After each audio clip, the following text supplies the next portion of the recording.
Le marché a récemment plongé dans un total état de panique. L'or a subi une chute abrupte de près de 11% en très peu de temps. Mais la véritable question est la suivante. Le cycle de l'or est-il terminé ou s'agit-il enfin de l'opportunité d'entrée que vous avez manqué auparavant ? Cependant, la raison de ce changement ne réside pas dans les nouvelles. Ils ont découvert un détail dans les données qui contredit tout ce qu'ils ont appris au cours de 50 dernières années. Pour vraiment comprendre ce qui se passe, nous devons examiner froidement les chiffres et ignorer le bruit des gros titres alarmistes. Nous avons observé l'or reculer depuis ses niveaux historiques, passant de 4 357 $ à des niveaux proches de 3 953 $ dans un mouvement extrêmement rapide. Une chute cumulée de près de 11% en quelques jours inquiète quiconque ayant son patrimoine protégé par ce métal. Mais cela indique-t-il un échec des fondamentaux ou simplement une respiration du marché ? L'histoire financière nous montre qu'après une valorisation expressive de 50% en seulement un an, des corrections techniques de cette ampleur ne sont pas seulement normales, mais nécessaires à la santé de l'actif à long terme.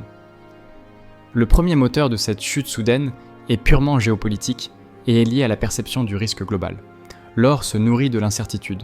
Il fonctionne comme le refuge ultime lorsque le scénario mondial semble dangereux.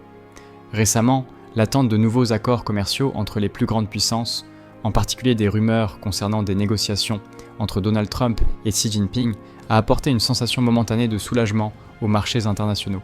Lorsque la tension diminue et que la paix commerciale semble envisageable, la prime de risque intégrée dans le prix de l'or tend à s'évaporer rapidement. Cependant, il existe une force psychologique encore plus puissante agissant dans l'ombre de cette correction que vous devez connaître. Il s'agit de la réalisation de profits par les grands investisseurs. Imaginez ceux qui ont acheté de l'or il y a 12 mois et ont vu leur capital croître de 50% sans effort. Face à la première nouvelle de stabilité, l'instinct rationnel est de vendre une partie pour garantir cet argent dans la poche. Cette vente coordonnée crée un effet domino où l'offre dépasse temporairement la demande, faisant baisser les prix. Toutefois, en plus de la psychologie du marché, il existe un troisième facteur technique et invisible pour la plupart des débutants qui dicte le prix du métal. Nous parlons de la force relative du dollar américain mesurée par l'indice DXY. Il existe une relation inverse presque mathématique. Pensez-y comme à une bascule d'air de jeu. Il est physiquement impossible qu'un côté monte sans que l'autre descende. Lorsque le dollar se renforce à l'échelle mondiale, l'or a tendance à s'affaiblir. L'indice du dollar a récemment augmenté d'environ 4%, et comme le métal est coté en dollars américains, cela rend l'or plus cher pour les détenteurs d'autres devises, faisant pression à la baisse sur les cotations. Comprendre ces trois piliers, géopolitique, réalisation de profits et dollar fort, est ce qui sépare l'investisseur qui panique de celui qui voit la réalité des faits, et tandis que l'investisseur lambda vend ses positions, inquiet de cette chute, quelque chose de très curieux se produit au sein des plus grandes institutions financières du monde. Des banques qui critiquaient auparavant durement le métal changent radicalement leurs recommandations d'investissement. Pour vous donner une idée de la gravité de la situation, nous devons nous pencher sur les géants de Wall Street. Morgan Stanley est l'une des plus grandes banques d'investissement au monde et ses analyses font bouger des milliards de dollars chaque jour. Historiquement, le directeur des investissements de cette banque a toujours été un critique acharné de l'or, allant jusqu'à le qualifier d'actif improductif qui ne génère pas de valeur réelle. Cependant, récemment, il a publié un rapport qui a choqué le monde de la finance traditionnelle. La nouvelle recommandation officielle de la banque est que les investisseurs allouent jusqu'à 20% de leur portefeuille à des métaux précieux. Pourquoi une institution aussi conservatrice effectuerait-elle un revirement aussi radical ? La réponse se trouve dans l'effondrement de l'ancienne doctrine de retraite. Pendant des décennies, la règle d'or pour ceux qui souhaitaient vivre des revenus était la répartition 60-40, 60% en actions pour la croissance et 40% en obligations d'État pour la sécurité. Cependant, dans le contexte économique actuel, avec l'inflation persistante et des dettes gouvernementales records, les obligations ne sont plus le refuge qu'elles étaient. Les analystes qualifient maintenant cette stratégie ancienne de piège mortel pour votre pouvoir d'achat. Si vous continuez à suivre cette carte dépassée, l'argent de votre retraite risque réellement de ne rien valoir à l'avenir. Mais pour commencer à vous protéger dès aujourd'hui, voici la structure que les grands investisseurs adoptent maintenant. Ils migrent vers la règle 60-20-20.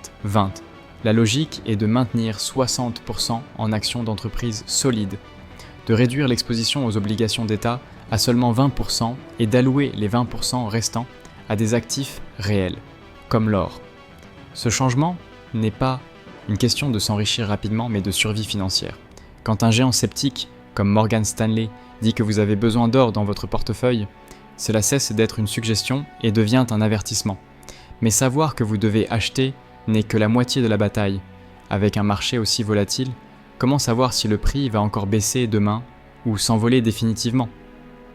Il existe 3 signaux spécifiques qui clignonnent sur le radar actuellement et qui nous disent exactement où le prix va aller ensuite. Pour ne pas essayer de deviner l'avenir comme des amateurs, commencez par examiner l'inflation aux États-Unis et en Europe, ensuite la force du dollar, et enfin, ce qui est peut-être le plus révélateur, le comportement des banques centrales. Mais voici la pièce manquante du puzzle.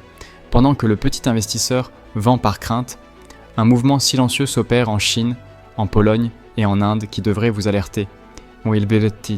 Ça casse quelque chose qui va se produire dans le système financier que la télévision ne vous a pas dit. Ils achètent de l'or physique comme s'il n'y avait pas de lendemain. Que savent que ces gouvernements sur l'avenir du système financier que la plupart des gens ignorent? Moi, si ces baleines continuent d'acheter, un plancher de prix se crée, empêchant l'or de chuter indéfiniment, quelles que soient les fluctuations à court terme. Sur la base de ces indicateurs, nous avons dessiné 3 chemins possibles pour les mois à venir. Le premier scénario est celui de la stabilité. L'inflation ralentit légèrement, la croissance économique se maintient et le dollar reste stable. Dans ce cas, le prix de l'or tend à se stabiliser, sans grande hausse ni baisse brusque. La stratégie ici est de rester froid avec des investissements constants. Ne tentez pas de chronométrer le marché. Continuez simplement à acheter chaque mois, profitant du calme pour accumuler de la richesse, à des prix justes. Mais que se passe-t-il si la situation géopolitique s'aggrave soudainement? Si les accords commerciaux échouent et la méfiance dans le système augmente, nous verrons le deuxième scénario. Le dollar chute et l'or s'envole. À ce moment-là, l'instinct humain est de vendre pour réaliser un profit rapide, mais c'est le piège de l'investisseur impatient. Si l'or entre dans une forte tendance haussière, la meilleure action est de ne rien faire du tout. Laissez le profit courir et l'actif protéger votre pouvoir d'achat. Ne pensez à vendre que si la position devient trop importante par rapport à votre patrimoine total, déséquilibrant votre sécurité. Cependant, il existe une troisième possibilité que la plupart craignent, mais que vous, en tant qu'investisseur avisé, devriez secrètement désirer. Imaginez que le dollar prenne soudainement de la vigueur et que l'inflation recommence à faire peur, pressant l'or vers le bas, générant une nouvelle chute de 5 ou 10%. Pendant que les nouvelles crashent, vous devez voir opportunité. Si les fondamentaux n'ont pas changé, cette chute est la chance d'acheter une assurance bon marché contre le chaos. C'est dans ce scénario que vous devez être plus agressif dans vos achats, profitant de la remise que le marché irrationnel vous offre. Acheter à bas prix est ce que tout le monde dit vouloir faire, mais peu ont le cran d'exécuter quand le moment arrive. Maintenant que vous savez quand agir, vous devez savoir exactement combien avoir dans votre portefeuille pour que l'or ne devienne pas un risque, mais plutôt votre salut. Il existe une règle mathématique simple pour définir ce chiffre sans mettre votre retraite en jeu. La grande question qui doit occuper votre esprit en ce moment est: combien de mon patrimoine devrais-je réellement investir dans l'or? Bien que Morgan Stanley évoque un agressif 20%, pour la plupart d'entre nous qui recherchons une protection pour la retraite et des nuits de sommeil paisibles, ce chiffre peut s'avérer trop élevé pour commencer. L'expérience pratique et les données historiques suggèrent qu'une fourchette entre 5 et 10% est le point idéal pour l'investisseur conservateur. Cette somme est suffisante pour protéger votre portefeuille, si le système financier vacille mais pas assez pour nuire à vos rendements, si le marché boursier connaît une décennie en or. Cependant, il existe un secret dans la gestion de ce pourcentage que la plupart des investisseurs ignorent et qui fait toute la différence à long terme. Il ne suffit pas d'acheter et d'oublier. Vous devez appliquer la règle du rééquilibrage intelligent. Imaginez que vous ayez décidé de consacrer 10% de votre argent à l'or. Si le métal flambe en raison d'une crise et représente soudain 15% de votre patrimoine total, que faites-vous? La réponse contre-intuitive est: vous vendez cet excédent de 5% et réalisez le profit. D'autre part, si le prix chute drastiquement, comme nous l'avons vu cette semaine, et que votre part d'or réduit à 5%, vous utilisez l'argent d'autres investissements pour acheter plus d'or et revenir aux 10%. d'origine. Vous percevez la simplicité brillante derrière cette mécanique? Cette stratégie vous oblige à faire quelque chose que tout être humain a du mal à exécuter sur le plan émotionnel. Vendre à un prix élevé et acheter à un prix bas. Vous retirez l'émotion de l'équation et transformez votre protection patrimoniale en un processus automatique et froid. Il est vital de se rappeler que l'or dans votre portefeuille n'est pas là pour vous rendre riche du jour au lendemain. Sa fonction est de garantir que, dans 20 ans, l'argent que vous avez durement gagné achète la même quantité de nourriture, d'énergie et de dignité. Tant que les gouvernements continueront à imprimer de l'argent et à générer de l'inflation pour payer leurs dettes, l'or sera le gardien silencieux de votre niveau de vie. C'est l'assurance que vous espérez ne jamais utiliser, mais pour laquelle vous êtes reconnaissant chaque jour d'en disposer. La conclusion est claire. L'or n'est pas épuisé, il est simplement en promotion pour ceux qui ont une vision à long terme. N'oubliez pas de protéger le fruit de votre travail. La logique l'emporte toujours sur la panique. Si cette analyse vous a paru pertinente, aimez la vidéo pour nous le faire savoir. Abonnez-vous à la chaîne pour continuer à recevoir les vidéos, comme celle-ci où nous montrons ce qui se produit toujours avant que le prix de l'or ne double. Pour la visionner, il vous suffit de cliquer sur l'image qui s'affiche à l'écran. À bientôt.